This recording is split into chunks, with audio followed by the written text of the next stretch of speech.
Voici la quantité de sucre contenue dans une bûche de Noël Vachon. Donc, j'ai une bûche juste ici qui contient 2560 calories et 336 grammes de sucre. On va regarder de quoi ça a l'air sur la balance. C'est parti.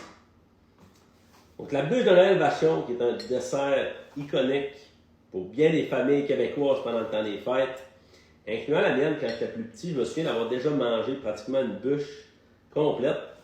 J'ai la dent sucrée, mais c'était peut-être un peu excessif. Il faut faire ses expériences quand même. Donc, je vais utiliser une autre technique, peut-être un peu plus efficace dans ce cas-ci. On y arrive. Je sais que c'est un dessert, mais je pense que ça met quand même les choses en perspective. Il est presque. Et voilà. Exactement 336 grammes, ça ressemble à ça ici. Et là, il y a bien du monde qui vont me dire « Ah, mais gars, moi, je ne mange pas une bûche au complet. » J'espère bien que tu ne manges pas une bûche au complet parce qu'effectivement, c'est peut-être un peu beaucoup de sucre. Mais dis-toi que même si tu manges le quart de la bûche, par exemple, ça fait quand même 640 calories, puis 80 quelques grammes de sucre. Ça, c'est à additionner au repas que tu as déjà mangé parce que normalement, c'est un dessert.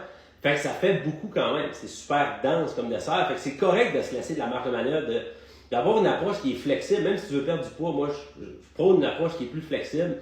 Contrairement à bien du monde qui se prive. Je pense pas que la privation va t'aider à avoir des résultats sur le long terme.